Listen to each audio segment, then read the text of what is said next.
একটা ম্যাচ জয়লাভ করার জন্য একটা টিমের সবচেয়ে গুরুত্বপূর্ণ জিনিসগুলো কি কি খেয়াল করে দেখবেন।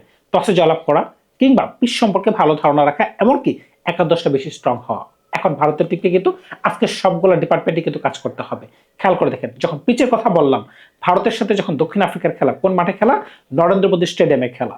কিন্তু বিগত এক বছরে দক্ষিণ আফ্রিকা, মজার বিষয়টা হচ্ছে এইখানে যে দক্ষিণ আফ্রিকা ভারতের থেকে বেশি ম্যাচ এই মাঠে খেলছে, এই পিচগুলোতে খেলছে। তাহলে হোম অ্যাডভান্টেজ কারা পেতে পারে? খেয়াল করে দেখবেন। এইবার বিশ্বকাপের যে গ্রুপ স্টেজে 4টা ম্যাচ ছিল, দক্ষিণ আফ্রিকা 4টা ম্যাচের মাঝখানে 3টা ম্যাচই নরেন্দ্র মোদী স্টেডিয়ামে খেলছে। এমনকি কিছুদিন আগে যখন তাদের মাঝখানে বাইলেটারাল সিরিজ হয়েছে, অনেকগুলো ম্যাচে কিন্তু ওই মাঠে ছিল। সুতরাং বুঝতেই পারতেছেন আজকের ম্যাচে কিন্তু পিচ সম্পর্কে ভারতীয়দের থেকে তাদের ধারণা কম হবে না, অন্তত কম হবে না। আজকের ম্যাচটা কিন্তু গুরুত্বপূর্ণ ম্যাচ। এখন গতকালের প্রসঙ্গে যদি একটু ফেরত চলে আসি, যে টস জিনিসটা কেন গুরুত্বপূর্ণ। কালকে পাকিস্তান কোন ধরনের ভুল করেছিল, এমনকি কানের নিচ দিয়ে গুলি গেছে ভাই, বিশ্বাস করেন আর না করেন।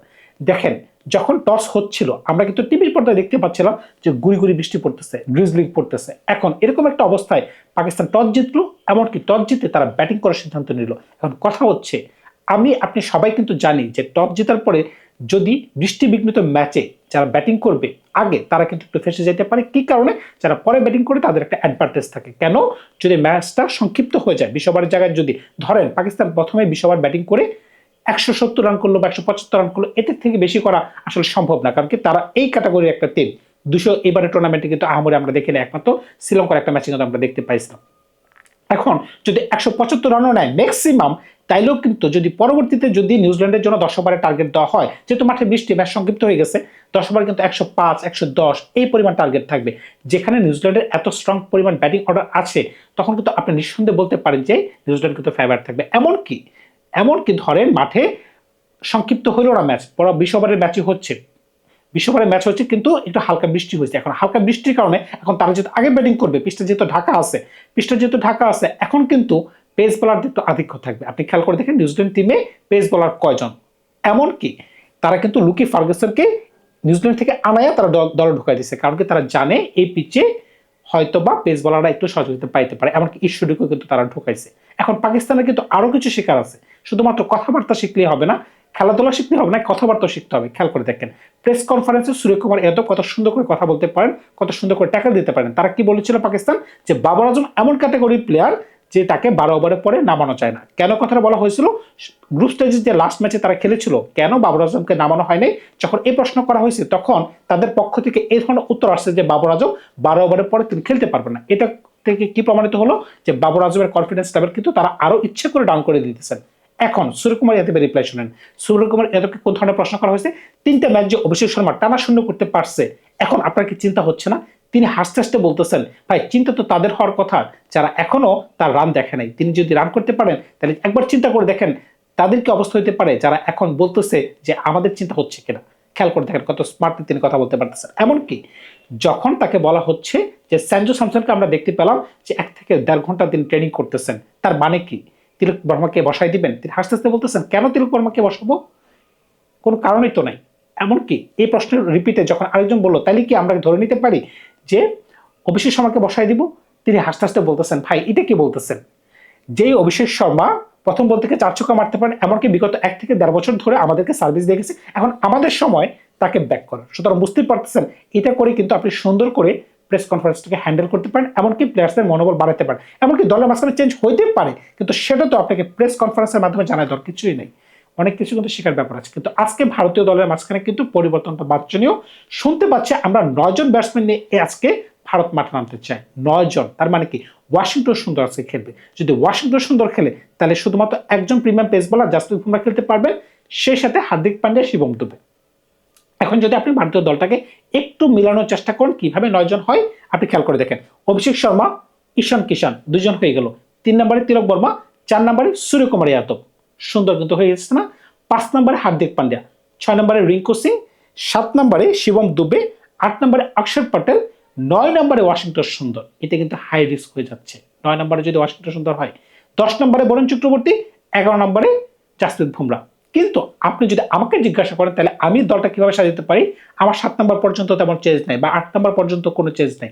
কারণ কি, অভিষেক শর্মা, ঈশান কিষান, তিলক বর্মা, সূর্যকুমার যাদব, হার্দিক পান্ডিয়া, রিঙ্কু সিং, শিবম দুবে, অক্ষর পটেল। আপনি এর মাঝখানে কিন্তু হার্দিক পান্ডিয়া, অক্ষর প্যাটেল দুজনকে অলরাউন্ডার হিসেবে পেয়ে যাচ্ছেন। আমি বরুণ চক্রবর্তী, কুলদীপ যাদব দুজনকে খেলাতে চাচ্ছি, প্লাস প্লাস আমি খেলাতে চাচ্ছি জাসপ্রীত বুমরাহকে। এখন যদি কেউ আমার সাথে দ্বিমত পোষণ করেন যে না, বরুণের সাথে কুলদীপের প্রয়োজন নাই, যেহেতু উপরে আকসার আছে, সেই ক্ষেত্রে আপনি অবশ্যই কিন্তু তার সাথে চলে যেতে পারেন, আশদীপ সিং এর সাথে চলে যেতে পারেন। কারণ কি, টি-20 ফরম্যাটে তিনি ভারতের জন্য সবচেয়ে বেশি উইকেট নিতে পারছেন। শুধুমাত্র বলার দিয়ে যদি বা ব্যাটসম্যান দিয়ে যদি আপনি ম্যাচ জিতাতে চান, সেটাও কিন্তু হিতে বিপরীত হতে পারে। কারণ কি, আপনি যদি খেয়াল করেন অপোনেন্ট টিমও কিন্তু মারাত্মক স্ট্রং। এখানে কিন্তু এডেন মার্ক্রাম, ডিকক, রায়ান ভিক্টিলন, ব্রাভিস, কিলার মিলার, স্টাফস, এমনকি মার্কো ইয়ানসেনের মতো, করবিন বশ, তাদের মতো ব্যাটসম্যান কিন্তু রয়েছে। আপনাদের কিন্তু তাকেও আটকাইতে হবে। সুতরাং বুঝতেই পারতেছেন, শুধুমাত্র যদি আপনি ব্যাটিং অর্ডার লম্বা করেন আর যদি বিপক্ষ দলের ব্যাটসম্যান সম্পর্কে আপনার ধারণা না রাখেন, তাহলে কিন্তু সমস্যা। খেয়াল করে দেখবেন এডেন মার্ক্রাম যে ধরনের ফর্মে আছেন, যে ধরনের ছন্দে আছেন, তিনি কিন্তু 19 বলে 50 করতে পারছেন। ডিকক এশিয়ান কন্ডিশনে, বিশেষ করে ভারতীয় কন্ডিশনটাকে এতটাই মুখস্থ করে রাখছেন, তার কাছে কিন্তু পানিপাত। যদি বলার যদি উপযুক্ত না থাকে, তাহলে কিন্তু বিপদ হইতে পারে। রায়ান ভিক্টিলন উদীয়মান তারকাদের মাঝখানে কিন্তু তিনি একজন। স্টাফস, ব্রেভিস সবাই কিন্তু বিধ্বংসী ব্যাটসম্যান। এখন এই বিধ্বংসীর মেলায় এমনকি যারা কিনা এই মাঠে, বিশেষ করে নরেন্দ্র মোদী স্টেডিয়ামে সবচেয়ে ভালো খেলতে পারতেছেন, এই মাঠটাকে সম্পর্কে তারা ভালো জানেন, এমনকি তারা টেবিল টপার। সুতরাং বুঝতেই পারতেছেন আজকের খেলায় কিন্তু কেউ কিন্তু কাউকে ছাড় দিবে না। এখানে টস কিন্তু খুবই গুরুত্বপূর্ণ। অন্তত আমি বিশ্বাস করি ভারত পাকিস্তানের মতো বোকামি করবে না। তারা অ্যাটলিস্ট এটা সম্পর্কে জানবে যে মাঠে ডিউ পড়ে কিনা। হয়তোবা গত ম্যাচে আমি যতদূর জেনেছিলাম যে এই মাঠে ডিউ পড়ার একটা ব্যাপক সম্ভাবনা থাকবে।